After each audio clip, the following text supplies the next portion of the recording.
आज की चर्चा देखिए एक बहुत ही दुखद खबर से जुड़ी है। अभिनेता मुकुल देव, हाँ। 54 साल के थे वो, अब हमारे बीच नहीं रहे। शुक्रवार देर रात ये खबर आई। हाँ, ये इंडस्ट्री के लिए और मतलब उनकी जितने भी चाहने वाले हैं, सबके लिए बहुत ही चौंकाने वाली खबर है, सच में। बिल्कुल। कई सारे सोर्सेस से, जैसे उनके दोस्त और साथी कलाकार हैं विंदु दारा सिंह, दीपशिखा नागपाल, उन्होंने भी इस दुखद समाचार की पुष्टि की है। हाँ। और सोशल मीडिया पे भी आप देखें तो श्रद्धांजलि दी जा रही है लगातार। बिल्कुल। तो आज हम यही कोशिश करेंगे कि जो भी जानकारी हमारे पास है उसके आधार पर मुकुल देव के सफर को थोड़ा समझे। मतलब सिर्फ उनके काम की लिस्टिंग नहीं, बल्कि वो क्या खास था उनमें। हाँ, उनकी वर्सेटाइलिटी। हाँ, वो वर्सेटैलिटी, टीवी से रीजनल सिनेमा तक का जो उनका सफर था। सही कहा। देखिए, जो रिपोर्ट्स हैं उनके हिसाब से तो वो कुछ दिनों से अस्वस्थ थे, अस्पताल में थे, आईसीयू में भर्ती थे। अच्छा। हालांकि निधन का जो स्पष्ट कारण है वो अभी तक सामने नहीं आया है। उनके परिवार में उनके भाई हैं, जाने माने अभिनेता राहुल देव। तो इस मुश्किल वक्त में हमारी संवेदनाएं तो यकीनन उनके साथ है। बिल्कुल। और उनका जो सफर रहा है वो भी काफी दिलचस्प रहा है। दिल्ली में जन्मे थे। हाँ। और एक्टिंग में आना कोई सीधा रास्ता नहीं था उनके लिए। ये बात शायद कम ही लोग जानते होंगे कि एक्टिंग से पहले वो एक ट्रेन्ड पायलट थे। हाँ, ये वाकई एक बहुत अलग सी पृष्ठभूमि है। पायलट की ट्रेनिंग और फिर एक्टिंग। हाँ। क्या पता वो अनुशासन, वो फोकस उनके किरदारों में भी झलकता हो सकता है। उनका तो मनोरंजन जगत से पहला परिचय शायद 8वीं क्लास में ही हो गया था। ऐसा सुनने में आया कि दूरदर्शन के एक शो में उन्हें माइकल जैक्सन की नकल करने के लिए पैसे मिले थे। अच्छा। हाँ, तो मतलब वो परफॉर्मिंग आर्ट्स का कीड़ा शायद शुरू से ही था। हाँ, लगता तो यही है। और फिर पायलट से एक्टर बनने का ये जो ट्रांजिशन था, ये कैसे हुआ? एक्टिंग में एंट्री कैसे हुई? उनकी जो फॉर्मल शुरुआत मानी जाती है वो 1996 में टीवी सीरियल मुमकिन से हुई। अच्छा, मुमकिन। हाँ, वो दौर था जब टीवी एक बहुत बड़ा माध्यम बन रहा था और वहीं पर जल्द ही निर्देशक महेश भट्ट की नजर उन पर पड़ी। और बस वहीं से उनके फिल्मी करियर का दरवाजा खुल गया। उन्हें सुष्मिता सेन के साथ फिल्म दस्तक मिली 1996 में ही। हाँ, दस्तक तो याद है, काफी चर्चित फिल्म थी और उससे उन्हें पहचान भी मिली। लेकिन वो एक ही तरह के रोल में बंधे नहीं रहे। नहीं, बिल्कुल नहीं। उसके बाद तो उन्होंने यमला, पगला दीवाना, सन ऑफ सरदार, आर राजकुमार, जय हो जैसी कई कमर्शियल फिल्मों में भी काम किया और अक्सर ऐसे सहायक किरदारों में जान डाल देते थे वो। सही कहा, बिल्कुल।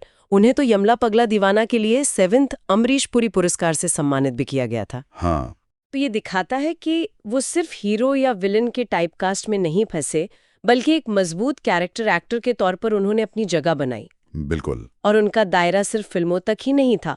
टीवी पर भी देखिए, घरवाली ऊपरवाली, कहानी चंद्रकांता की, कुटुंब जैसे कितने शोज किए। हाँ, और वो फेयर फैक्टर इंडिया का पहला सीजन भी होस्ट किया था उन्होंने। हाँ, बिल्कुल।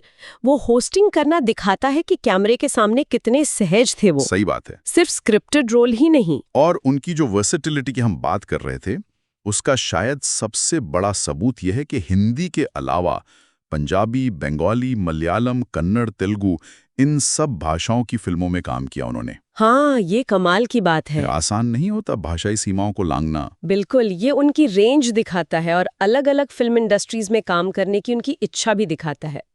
पंजाबी सिनेमा में तो हवाएं, बुर्रा, जोरा 10 नंबरिया जैसी फिल्मों में उनके काम को काफी पसंद भी किया गया। तो वो हर भाषा के सिनेमा में अपनी एक छाप छोड़ रहे थे। पर्दे पर इतनी विविधता, इतनी रेंज दिखाने वाले कलाकार की निजी जिंदगी में, खैर रिपोर्ट्स के मुताबिक शायद कुछ अलग चल रहा था। हाँ। उनके दोस्त विंदु दारा सिंह ने हाल ही में जिक्र किया कि माता पिता के निधन के बाद मुकुल थोड़े अकेले से रहने लगे थे। हाँ, विंदु ने ये भी बताया कि मुकुल की जो आखिरी रिलीज फिल्म थी वो अंत दी एंड थी। अच्छा। और सन ऑफ सरदार 2 शायद उनकी आखिरी फिल्म होगी जिस पर वो काम कर रहे थे। ये बातें सुनकर थोड़ा दुख होता है कि पर्दे की चकाचौंध के पीछे कलाकार कई बार अपने निजी संघर्षों से अकेले ही जूझ रहे होते हैं। सही कहा। इंडस्ट्री से भी काफी प्रतिक्रियाएं आई हैं। सोनू सूद, मनोज बाजपेयी, सुनील शेट्टी, नील, नितिन मुकेश। हाँ, कई कलाकारों ने सोशल मीडिया पर दुख जताया है। ये दिखाता है कि साथी कलाकारों के बीच भी उनका सम्मान था। बिल्कुल। तो कुल मिलाकर देखें तो मुकुल देव एक ऐसे प्रतिभाशाली कलाकार थे जिन्होंने टीवी से एक अच्छी शुरुआत की, हिंदी सिनेमा में अपनी पहचान बनाई और फिर क्षेत्रीय सिनेमा में भी सफलतापूर्वक कदम रखे। हाँ। एक पायलट से लेकर एक इतने वर्सेटाइल एक्टर तक का उनका सफर वाकई यादगार है। और उनका इस तरह अचानक चले जाना यकीनन भारतीय मनोरंजन जगत के लिए एक बहुत बड़ी क्षति है। हाँ, ये वाकई सोचने पे मजबूर करता है कि हम पर्दे पर जो कहानियां देखते हैं, जो किरदार देखते हैं, उनके पीछे जो असल इंसान है, जो कलाकार है, उसकी अपनी जिंदगी में कितने अनदेखे उतार चढ़ाव होते होंगे, जिनके बारे में शायद हमें कभी पूरी तरह पता भी नहीं चल पाता।